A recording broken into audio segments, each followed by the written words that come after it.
Hi, everybody. Everyone's so quiet. Good morning. Good morning. Morning. Don't be scared. I won't hurt you.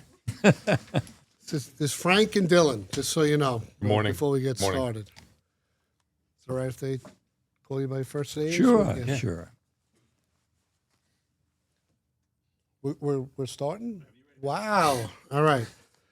All right. So I'd like to welcome everybody to our second Hometown Heroes Speaker Series podcast. The theory behind this effort is that in Hauppauge, we have heroes and role models around us. And we find it so important in the school district to connect our students, to connect our community, to our neighbors, to our local heroes, and to learn from them, to tap into their wisdom about what it means to have a career of service, a career in the armed forces, perhaps, as a first responder. We're a community of veterans, of first responders, and in kind of a crazy world, let's keep it simple for ourselves, for our students, and see what we can learn from our heroes right here in our own community. So throughout the year, we have different assemblies and efforts that help us to kind of illuminate that effort, and this is an extension of that. So again, this is our second month, our second podcast, and I'm so excited to welcome with us today Frank D'Aversa, and Dylan Hever. Welcome to you both. I'm going to read directly from the bios here, and then we'll get into some questions. This is meant to be, somewhat free-flowing, so the cameras may not be able to capture right now, but in front of me are students from Miss Burkhardt's class here at the high school, and at some point we'll ask our students to jump on the mic over here and ask questions, and the goal is to have just a nice dialogue here with our guests. So with that, I'm going to start with Frank, and again, I'm going to read directly from the bio here. So today we're honored to sit down with Frank D'Aversa, a Hauppauge resident whose lifetime of military and aviation service spans more than 4 decades. After graduating from aviation high school, Frank volunteered for the United States Navy with a clear purpose: to become an aircraft mechanic. His career began with cruises through the Mediterranean and Caribbean before he deployed to Vietnam aboard the USS Ranger, in parentheses CV-61. Yes, correct. What does that mean? 61, that's the number of the aircraft carrier. Perfect. Operating from both Yankee and Dixie Station. Following active duty, Frank continued his work in aviation with several airlines and later returned to military service through the Navy Reserve, serving an additional 30 years, wow, and retiring as an aviation maintenance limited duty officer in 2003. His dedication to service, both abroad and here at home, makes him a remarkable example of a Hauppauge hometown hero. Please join me in welcoming Frank. Thank you. And before we get to questions, Frank, I'm going to also introduce Dylan. Yes. So as everyone can see, Dylan's in uniform today with the Sheriff's Office. This is Dylan Hever, a proud 2012 graduate of Hauppauge High School whose career has been rooted in protecting and serving others. Dylan began his law enforcement journey with the NYPD, gaining frontline experience in one of the nation's most demanding departments. He later returned home to Long Island, joining the Suffolk County Sheriff's Department, where he now serves as a deputy sheriff in the Community Relations Unit. In this role, Dylan works directly with residents and local organizations to strengthen safety, trust, and connection. We're very familiar with Dylan here in Hauppauge. His commitment to giving back to the community where he grew up makes him also a powerful example of a modern-day hometown hero. Please help me to welcome Dylan to our podcast. Okay, so we're going to jump right in here. I'm going to start with you, Frank, if that's okay. Sure. So I'm just going to ask you kind of to go back in time. You decided to volunteer for the Navy right out of aviation high school. Correct. Why? Where was your head at that time in your life? Well, what was interesting, I went to a Catholic elementary school, and I tried for the Catholic high schools, and I didn't do well. I didn't make any of them. My 8th grade nun said, Francis, aviation high school is giving a test. Why don't you go take it? I had no interest in airplanes at all. And I said, okay, sister. I took the test and I passed. It was a great decision for me to go to aviation high school, a trade school where we worked on aircraft. And most of my teachers were World War II teachers. And they encouraged me to join the military. And I did right out of high school. And I enjoyed it. I went into what impressed me the most about joining the Navy. I had 80 men in my company in boot camp. How in 3 short months they made us operate as one, which was all different walks of life. Races, creeds, religions, we became one in 3 short months. And that impressed me the most to this day. And it really inspired me for my career in the military. And I loved it. It was good to me. And I did very well. I sailed aboard 6 aircraft carriers in my career. And so exciting and dangerous. Probably the most dangerous job in the military, being up on the flight deck with all 80 aircraft on board a ship and 5,000 men at that time. So it was a great career. I would do it over again if I was younger. I'm laughing. You said the nuns called you Francis, right? Oh, Was that yes. unique to the nuns, or Well, was that how you would? only the nuns Yeah. were allowed to call me Francis. I grew up in the city, and that wasn't good. There was a movie called Francis the Talking Mule at that time. And, I knew my friends would rib on me. So they called me brother because I have 3 sisters. And everybody in town thought my first name was Brother. But it wasn't. It was actually Francis. I was named after my grandfather, who came from Italy, Francesco. And you mentioned some of you referred to the teachers as World War II teachers. What Yes. did you mean by that? They served in World War II. My shop Wow, they were all teachers, veterans. all veterans. And again, it was a great school where we worked on aircraft systems, so that when I joined the Navy, naval aviation, I had a heads up on it. I came out number 1 in my class. Wow. And when I went to my squadron and I reported to my supervisor, I said, Chief, you lucked out. You got me. I'm number 1 in my class. He goes, Frank, that's wonderful. You're going mess cooking on the USS Forrestal. I said, wait a second, mess cooking. And then I went to the ship's laundry for 3.5 months. Everybody starts out at the bottom. You had to And earn it. that inspired me to work harder so that I would actually work in my squadron. We flew the Vigilante in Vietnam, a very fast aircraft, 2-man crew. When you were a little boy, did you always know that you wanted to work with aircraft? No, I had no idea. Okay. Like I said, I had no interest at the time. None at all. I have a pilot's license also. So it was a great career for me. Awesome. Thank you so much, Frank, for that background. I'm going to shift over to you, Dylan. So I'm just going to ask you to kind of think back to being a Hauppauge High School student. Were there experiences at that time that helped shape your interest in law enforcement? So I'm going to go back to 2nd grade, Okay. all right, where I was in the Pines Way Elementary back. School, way back, yeah. And I'm sure we all know about this now. So some of us here probably weren't even alive for this, but 9/11 happened, Yeah. right? And I was in 2nd grade, and my father was an NYPD cop as well. And I remember, my mom coming to the school, picking us up, and getting home, and my dad wasn't home. My dad was working. Called back.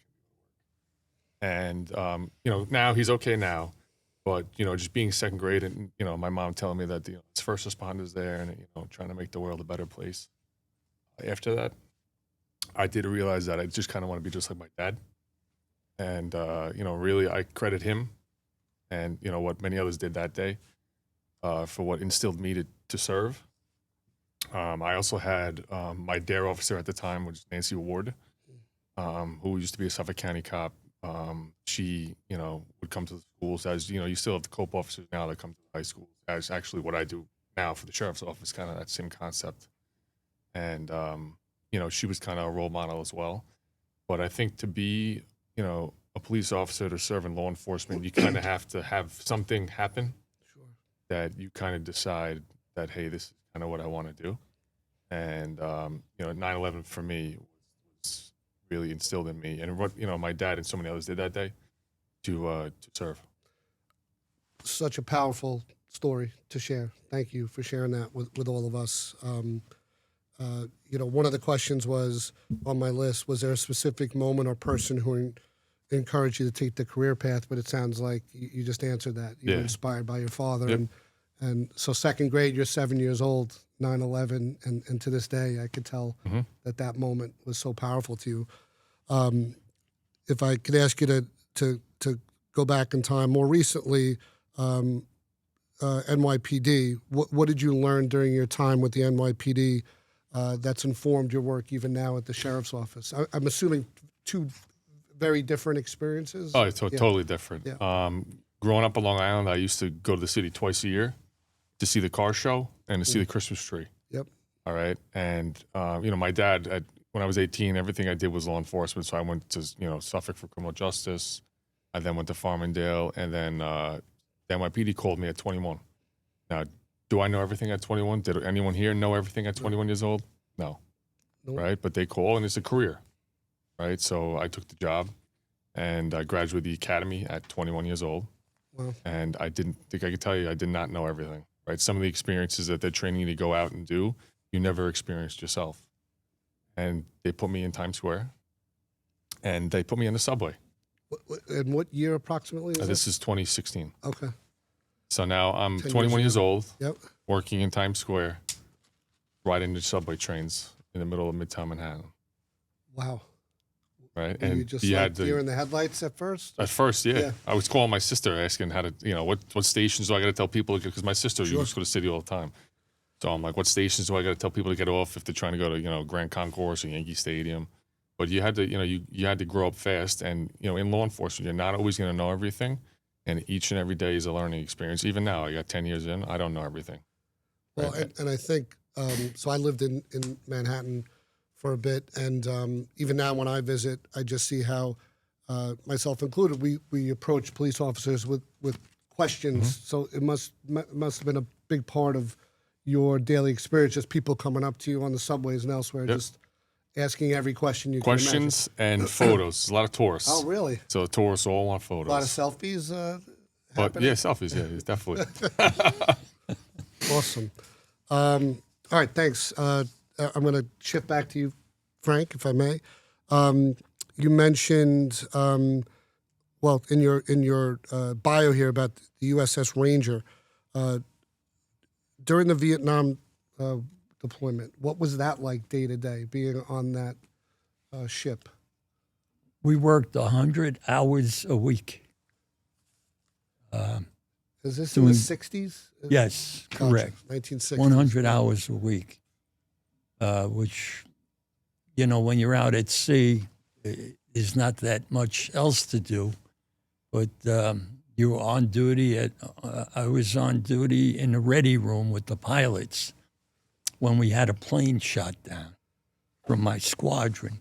And it took us 3 weeks to recover their bodies because it was so heavily concentrated with Viet Cong. The pilot requested to be buried at sea before he deployed, and the bombardier navigator went to Arlington National Cemetery. As a matter of fact, yesterday, every year since then, I go to St. Patrick's Church and I light a candle on their behalf. They say the Vietnam War ended 50 years ago. Never, in my mind. So, Powerful. Thank you for sharing that. And for those of us who have never been on a ship for a long period of time and may not be in our future. What is, I guess, what's that like? And do you get used to being on the water? Do you ever forget you're even on the water because you're there? That's all you know, or is it? It's actually beautiful. Okay. The sunrises, sunsets on the water, up on the roof, the flight deck. We called it the roof. It was great, and we spent months at sea. We didn't go out for a week and then come back into a port. Months at sea, working 24. Like I said, 100 hours a week was very common. And is it like what we may have seen in the movies in terms of even just sleeping arrangements? Is it like bunks and? Yes. It's not. You don't get your own room and with amenities, right? No.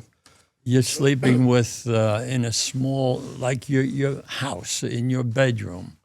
You're sleeping with 12 guys, 3 high.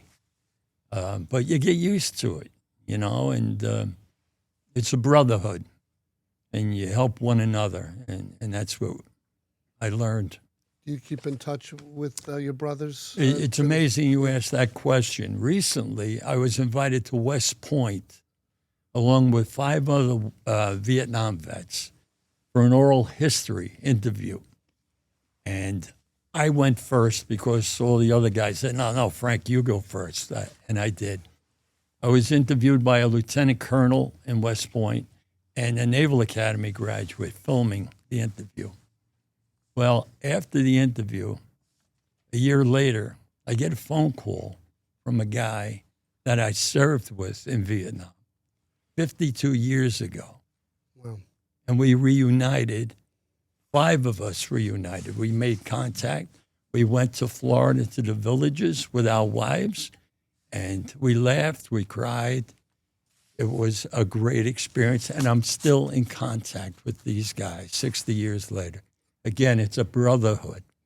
Amazing. And was it seamless to see them again? Like, were you able to just pick up where you left off? Like, Yes. you remembered everything about each other? And My buddy, Tony Manetti from Connecticut, he made contact first, and again, we were like brothers, and hugging, kissing, all excited to reunite. amazing. And Dylan, I know you're kind of cultivating your own brotherhood now within the sheriff's office. When did you make that transition from the NYPD to the sheriff's office, and what was your motivation to make that transition in your life? Quality of life.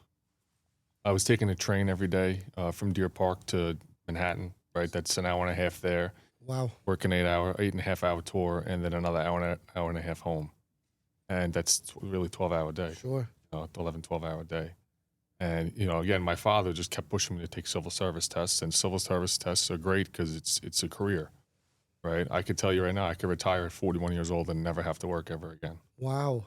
Right? Which is, as you get older, you get health insurance for the rest of your life, you get a pension, right? And hopefully, you put money into your deferred comp, Yep. right? And it's a career. And for our students in the audience, when you mentioned civil service, without doing a whole lesson on it, but you were on a list and you had to get called, right? Can you just explain that a So little civil bit? service is basically, each county, right, or the city, they have civil service tests. And if you so choose to sign up for it, right, I think civil service test now about $125. And you take a 50, 100 question test. And, if you do well enough, you get put on a list. And if you are on a correct list number, right, they'll end up calling you for that job. So I probably took about 13, 14 civil service tests. Now not anymore, obviously, but when I was in the city, because I always knew I wanted to get out, right? I didn't want to stay there. Again, for quality of life. Sure. And, eventually something hit and the sheriff's office hit, and I knew that I wanted to come back home to Long Island. And it's different, living here and working here as opposed to living here and working in the city. Sure. And it's not that you don't care. Of course you care, because that's why you do the job. But it's just different when you make direct impacts of somewhere where you live, right? And being able to impact my community, whether it's Suffolk County as a whole, I take great pride in that, right? Because I know that stuff I do will impact someone's daily life, whether it's my family, someone else's family, and it matters. So you mentioned community. That's the name of your unit, right? Yes. The Community Relations Unit. Just what's a day in the life of that unit, and if it's different for you and your other partners there, maybe you can explain. So Sheriff Toulon is very good when it comes to community-oriented programs, right? He's the 67th Sheriff of Suffolk County. So basically, on a daily basis, I'll go to schools across the county. I teach McGruff. Remember McGruff? Have you ever heard of McGruff? You know, gonna fight crime. It's kind of Yes, like I remember the commercials. Help take a bite out of crime. I'll take a bite out of crime. Yes. I remember that. So I teach that to the elementary school kids. The students know that. Any hands? It's just all right. It's just us, Miss Yeah. Barry. All right. I don't go to Hauppauge, so I got to start Yeah. getting into the elementary schools here. But you know, I teach that stuff. I'm a recruiter for the sheriff's office. There's 2 deputy sheriffs and there's 4 correction officers in our unit. So we just go around representing the office at community events, representing the sheriff, and just, you know, showing the community that at the end of the day, we're here to help you, right? Policing has changed now. Policing, you know, is still going out there and, you know, catching bad guys and fighting crime. But at the end of the day, the community wants to be involved. They want to work together, right? And that's basically what I do now, just kind of bridge that gap. Awesome. And I'm just looking at my itinerary here and realizing that I've asked a number of questions, but I also have some friends here in front of me, students who may have some questions as well. Where's Miss Burkhardt? So do we have a sequence here, or how should we roll with this? All right. So yeah. So we have the mic here. Please, students, come on up and ask any questions you want for Frank or Dylan. They'll be happy to answer. Don't be shy. Someone has to get us started. What's your name? Can you say it on the mic, actually?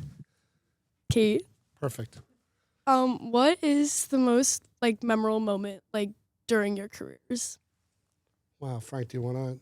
That may be a tough one, but something that comes to mind, most memorable moment in your career. Well, you know, like I said, the brotherhood that's developed, your family, in the military I'm talking about. What was interesting, when I did come off active duty, I worked for Pan Am, which was an airline. Most of us that were employed there in the beginning when I was were all Vietnam vets. And a lot of them went to the same high school I went to. To this day, I'm still in touch with a lot of fellas that I graduated with from aviation high school. But I remember that Pan very Am, well. I remember Pan Am. Isn't there some restaurant or something now at In Key West, there's a restaurant. LaGuardia? At LaGuardia? Right? Think so. Right? There's like a Yeah. Pan Am terminal or something, or a Yes, restaurant. yes, Yeah. they converted it to a restaurant. TWA did too. That's yes. Yes. Kate, yourself. Sorry, Dylan. So actually, just recently, as police officers, right, you got to realize that we see the worst, right, in society, so other people don't have to. And unfortunately, you got to come to realize that you can't save everybody. And recently in September, actually, me and 2 others, we did save somebody. So we were working a town of Brookhaven. They have a senior picnic, 2-day event, and this individual suffered a heart attack. So for 7 minutes, we rotated doing CPR, and actually brought him back there. Wow. And he went to the hospital, and he had a quadruple bypass surgery, and I could say he's doing well now. I'm still in contact with him too. Amazing. I'm yes. sure his family was so grateful and happy to meet. Were they able Yes. to Yep. They were able to meet you? us. We Yeah. went to his house, and then on just 2 weekends ago, the New York Jets, they host a First Responder Appreciation Day, and myself and then 2 of my coworkers that helped save him, we were honored there. So we went to go to the Jet game and hold the American flag on the field. So Incredible. yes, I'm a Jet fan. Proud Jet fan. I gotta It's not say about their record. It's about what you just shared. I gotta say I'm a Giant fan. Yeah. But after that, I am now a Jet fan. Yes. Love it. Welcome to the club. Thank you. Thank you, Kate. Do you have another question? Are there any specific characteristics or qualities that you believe are important for someone who wants to join law enforcement? Communication skills, right? As you get older, you're going to realize with daily life, a lot of things can be solved with communication. right? So if you can communicate properly and listen to people, right, and have humanity, right, you're gonna go far. But it's just in your daily life. But as a police officer, right, your number one skill is communications. Communication. If you can talk to people, you'll be fine. And by the way, just the fact that you were the first one to step up and come to the mic tells us, I think, That that you does, have that skill yes. set. Thank you. Did you want to answer that as well? I think he said it all. Yes. Perfect. Okay. Hey, come on up. Who do we have? My name is Michael. Hey, Michael. I really couldn't think a lot about what I was going to ask.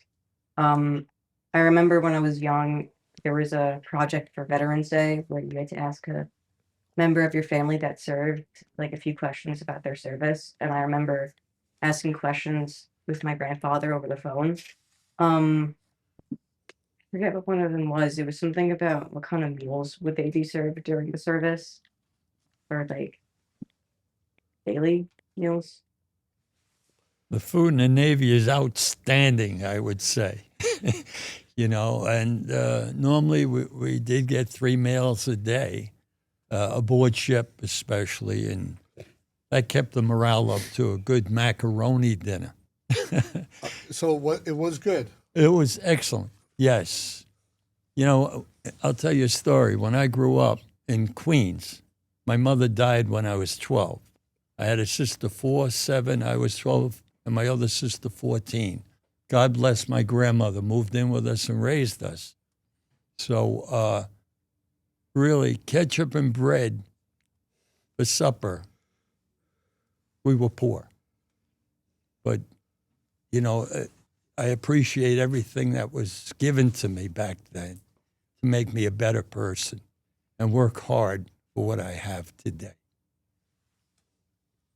I think that my grandfather also served in the Navy. In Vietnam, I don't think so. I don't remember specifically. he served our country, and that's what counts. Yeah. Absolutely.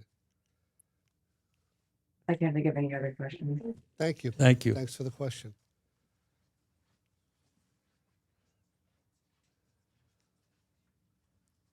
Yes, welcome. Who's this? My name is Malachi.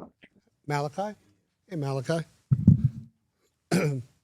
All right, so basically, I just wanted to ask, like, what is like the average training like for like veterans, like military?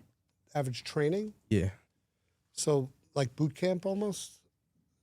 Well, beyond boot camp, I was fortunate. I knew what I wanted to do, and you're in school all the time. I just want to mention, did you ever hear of Garfield Langhorne? He's the only Medal of Honor recipient from Suffolk County during Vietnam. And his name is part of my chapter. I'm in chapter 11 of the Suffolk County Vietnam Vets, and Garfield was honored. He was killed in Vietnam. He saved his whole platoon. He dove on a grenade and saved 8 of his members in his platoon. Always remember Garfield Langhorne from Riverhead. We had the post office in Riverhead named after him, my chapter of Vietnam Vets.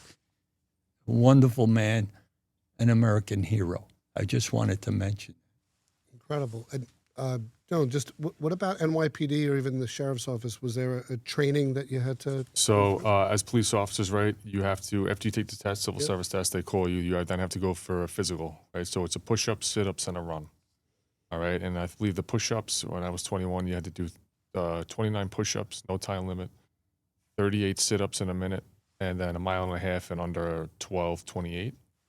All right. If you pass that, then you got to go for your psychological. Where you got to speak to a therapist, where they're going to ask you questions. You got to take a test, psychological question test, about 750 questions. Wow. Right. You pass that. Then they do a background investigation on you. 750 question test. Yeah. Wow. Yes. Okay. Yeah. And it's a So lot. glad It's a our lot of students. yeah. It's a lot of the questions asked different ways. That's just how that kind of test. It just Yeah. kind of plays with your mind a little bit. Yeah. And then they do a background investigation on you, right? The agency, wherever you're going. And then they offer you the job. Now, in the NYPD, it was a 6-month academy, and they taught you about penal law. right? Tactics, handcuffing, stuff like that. You obviously go to the range and shoot your firearm. And then it's on you once you graduate the academy, right, to keep your training up to date. And then when I came here, so all deputy sheriffs in Suffolk County would graduate Suffolk County Police Academy. So I graduated the police academy here in Suffolk County, which is in Brentwood, with Suffolk County police officers, other deputy sheriffs, town police, right? So Southampton, East Hampton, you might add Northport Village Police in there. And that was 7 months. So that's kind of more heavy on tactics and physical fitness. To be a police officer, right? People rely on you. So my mentality is, can you rely on yourself, right? If you can rely on yourself, then other people can rely on you, right? But you can't really take care of other people if you can't take care of yourself. Makes sense. Right. Any other questions? Thank you. I think we have time for another question. Please come on up. Mainly a question for Versa. How did you feel when you were told you were getting deployed out of the country? What's your name? Anthony. Anthony. How did it feel to be deployed outside the... I really looked forward to it because I didn't want to join the Navy and be stationed in Brooklyn Navy Yard, But no, it was an honor to serve overseas and represent our country. I toured all of Europe. My family is from Italy, and I had the opportunity on the USS Forrestal to go to Italy and Spain and all over Europe. So that's what I wanted to do. That's an education in itself, touring the world, and then going to Vietnam was an experience in itself, a different experience. But I went to the Philippines, Japan, and Vietnam. So if you want to join the Navy, I have a contract outside my car. Good. It's a great opportunity. Thank you. So, are there another question? Oh, please. What's your name? Ashley, Ashley. my question is, if there's anything you could change about your career path, what would it be? How about we start? You go first. You Okay. go first. I wouldn't change anything, to be honest with you. During 9/11, I was working for American Airlines at the time, and the airplane that hit the tower was one of Americans on 9/11. I knew an admiral and his wife. He was an airplane that hit the Pentagon. So, but great man too, and they didn't survive, of course. But I wouldn't change anything. I had made the city fire department. I had made the Port Authority police. I turned it down. I was ready to go because I loved what I was doing. And I just like to say, you young folks, men and women, are very fortunate to be in this high school. My son graduated from this high school too. This is a great school. And many times, this is the best time of your life, just being in high school. Sometimes you say, oh, this is a pain. But then when you look back, the years in high school with the friendship of everybody was the best years of my life, too. Thank you. I just want to say thank you for what you did because, we wouldn't be able to do what we do over here. Thank you. And I would probably join the military. That's my one look back. I would join the military. I like having a sense of service. And, serving here, you're serving at home. And obviously when you're in the military, you're serving abroad. And, this is our role model right here, right? Someone like this, right? Lets me do what I do on a daily basis and enjoy because of what he did, right? There's so many of my friends that are in the military. My cousin's a Marine. I like to say that, police officers, right? We hold it down at home. They're keeping us safe abroad, right? And it's because of what they did that we get to enjoy our freedoms here.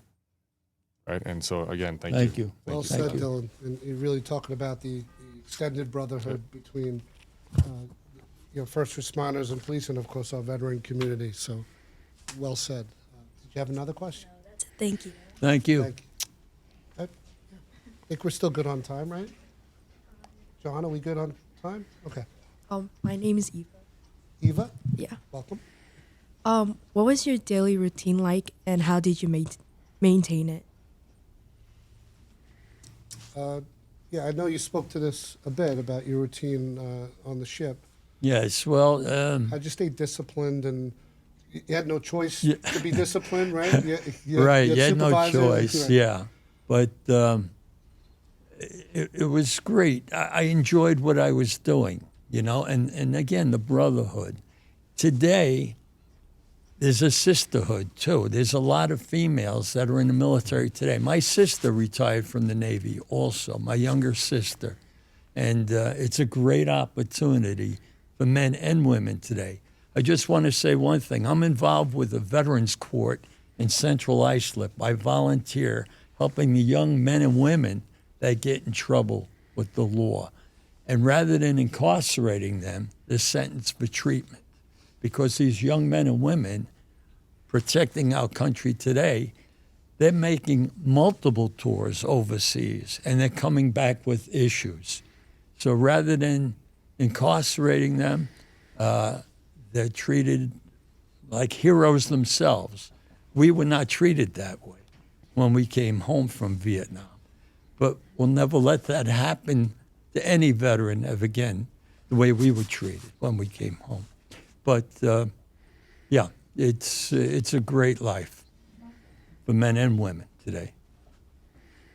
And I just want to add one thing. There's a female, Grace Mell, who graduated from Hauppauge schools. She was one of the first of 5 women to command a warship.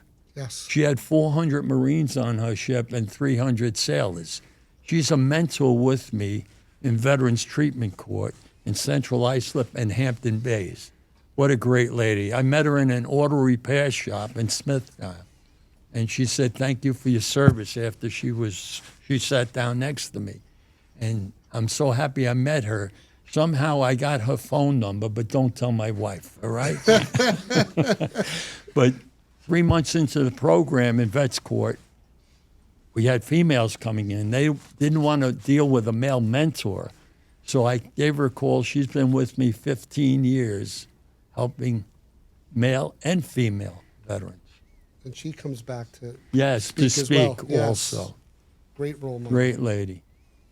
Good? Thank you. Thank you, dear. So I am getting the hand signal. I have to be aware of the clock. I just ask you both quickly, if you can. You know, the students in front of us, whole lives ahead of them. Minds are racing about what are they going to do with their lives. Just any quick bit of advice that you can impart upon them as they're going through that process? I just want to say one thing. I never smoked. I never drank in my life. Don't drink and drive when you're old enough to drive, because my niece was killed by a drunk driver when she was 26 years old. And it broke our hearts. We loved her. So as going forward, health is wealth. You have a great mind, and you're lucky to be in this school, like I said. It's a great school. And Thank you, Frank. So, depending on what you want to do, right? Watch what you do on social media, right? Stuff that you post, right? They will find out and they will see that, all right? And your generation, right? I mean, when I was in high school, you know, I still had Instagram and Snapchat, but you got to be careful what you post, because, you know, some people won't get hired certain places because of what they post on social media. I'm telling you that right now. I see it all the time, right? And never let somebody tell you you can't do something, right? You can do whatever you want to do. Right? If your brain, right, you decide you want to go do something, never, ever, ever let somebody tell you that you can't do it, because you can do whatever you want. All right? And it's because of people So like him true. that let us do that. Right? So. All right, so I'm going to wrap even over the loudspeaker here. Thank you both. Thank you. Thank you for your service. thank you, sir. Dylan, Appreciate thank it. you so much. Appreciate it Thanks very for coming in. Thank you. This is the very best of Hauppauge. Our district slogan is learners today, leaders tomorrow. You're our leaders, setting the tone. Thank you. You're our role models. Thank you. Students, you were great. Thank you so much for being here. One last round of applause for our guests, please. Thank you. Thank you both so much. Take care, everybody. Thank you.